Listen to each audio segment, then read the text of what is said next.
think in principle it's right that women should hold half the positions, right? I mean, in New Zealand, for more than half the last 21 years, we've had women prime ministers. And you know, so the principle is there that gender equality should mean you get a fair share. Now, I then say it's a bonus that the women who get there actually do something for women, and most do. Not everyone does. You know, we'll all think of Mrs. Thatcher, who didn't exactly mark herself out as a fighter for women, but actually most of the women do. You know, bring the perspectives of being female to the job, and with that goes, I think, you know, in general, more understanding of the pressures of trying to balance work and family, and not just family in the sense of younger children, but the older relatives, the relatives who may be frail or have a disability of some kind. You know, I mean, women, when they're well, are interacting with the health system. You know, when they have their babies, when they're taking the children, that they're often the ones who are closer to the schooling and the things going on in the community. So the perspectives, you know, are needed in decision making. I mean, it's not an accident that the companies which have the significant numbers of women on their boards and in their senior management do better, because they're actually attuned to half the population, who are presumably also a market for goods and services. So if we kind of, you know, then took the analogy to politics, if you've got you know, decision makers who are more representative across gender, there's got to be better decisions, because, you know, greater range of perspectives are taken into account. After the second round of voting for the SG position, that it was almost impossible to win it. And objectively, that shouldn't have been the case, because I and other women candidates actually were as well qualified, if not better qualified, than the male candidates. But the women weren't scoring highly, and I went, you know, from a first round to a second round. I actually dropped votes, so it was going to be very difficult. But I decided, after taking a break for a couple of weeks in New Zealand, that I wouldn't make it easy for them by just going away. And the other women candidates, by and large, felt the same. So there was a point to be made in continuing to, you know, to advocate. Not that was easy, but, you know, I think it has created a platform for next time, when I hope a woman will crash through, because it will just be seen as so ridiculous if the UN elects a 10th male Secretary General. I mean, it's absurd enough that it's a 9th, but a 10th is too much. But anyway, my experience in life is that, you know, when one door closes, plenty of others always open. And as Julia says, I've never really been busier, or had less support actually. But anyway, you go from being Prime Minister to UNDP Administrator. That's a step down in support. But you go to being a sole operator, you better be pretty resilient. It's like back to being a lecturer at university, which was my first job, where you basically do it all yourself. But that's fine. You know, I'm independent. I think by and large, you know, the New Zealand Parliament is a very different place from the one that I entered in 1981.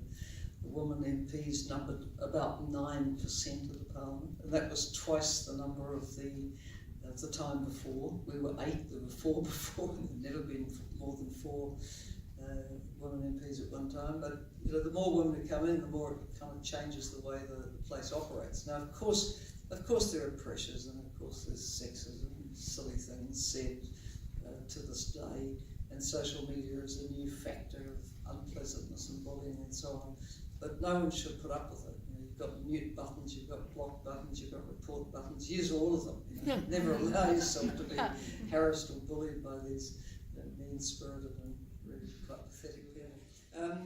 UNDP, what were the challenges? Well, actually a big challenge was going there in the immediate aftermath of the Wall Street crash, when donors started tightening their budgets, and that was quite difficult.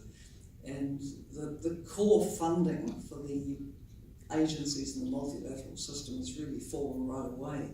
So, you know, you had to lead a reinvention of the agency so that it was much less reliant on core funding, which was dropping away, and was able to be, you know, successful in raising funding for projects and programs while not being like a dog chasing every passing car for any bit of money. It had to stay to be strategic and keep the direction that your strategic plan has. But it has been challenging financially for all the UN agencies, including UNDP.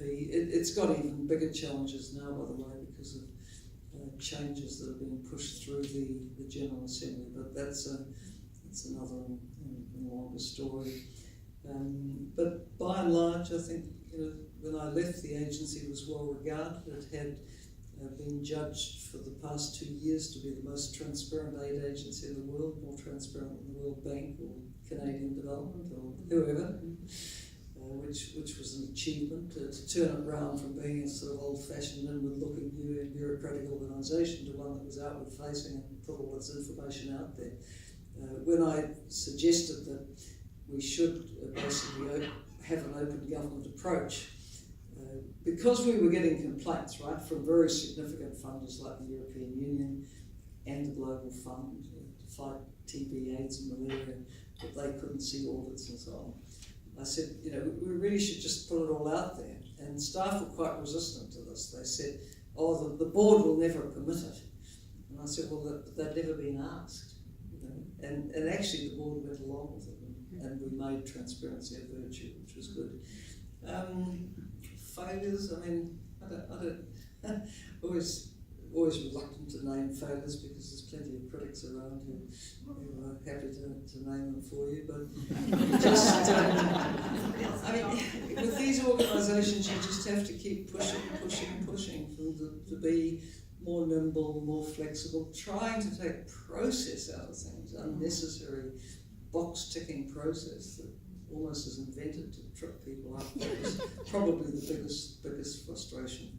And yet, reforming a funding program like UNDP is immensely easier than reforming the Secretariat, where the member states micromanage. It would be like having government run by Parliament. You can't do that. You have to have an executive that runs things. And in UNDP, our board generally was quite respectful of the difference between governance and management, but I don't see that at all in the way in which the member states relate to the UN Secretariat. They're not a micromanaged to a great. For women, where societies aren't used to having women in high positions, it's easily dismissed as aggressive and tough and bitchy and bossy and all of the negative terms like that. And I think, if you watch this film, clearly Gayleen, who made it, Gayleen's a feminist of decades standing, she takes a very strong gender lens on what happened. Now, of course, there are other things. There's two other things, but they do kind of intersect. So one of them is geopolitics, right? And the second is what style of leadership is wanted. Now, apart from the United Kingdom, no other of the permanent members really cared at all whether a woman got it. That wasn't top of their priority list. Conventionally, they've wanted a Secretary-General who wouldn't challenge them.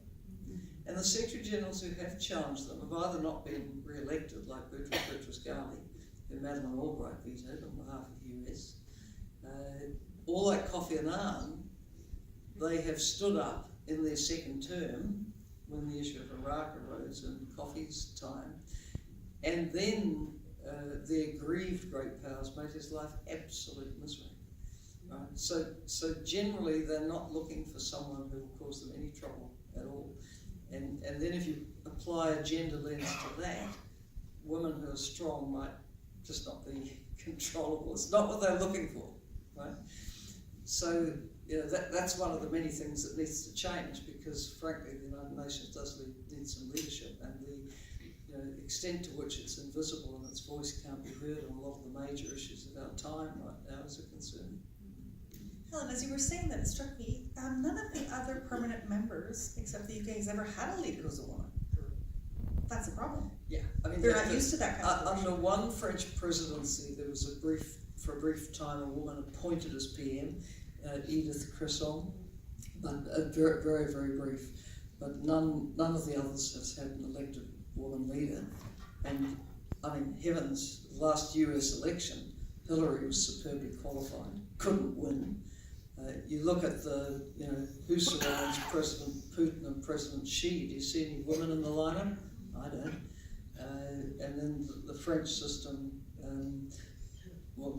Ségolène Royal ran as socialist candidate several elections ago, couldn't make it. It's only the UK that's had the two conservative women. Being from New Zealand, it is a small country, but it's mighty. What inspired you when you were young to really just start growing and change not only New Zealand, but the world? And then also, I'm not sure if people have seen it, and I hope they have, there was an amazing photo of you, Jenny Shipley, and Jacinda Ardern that was taken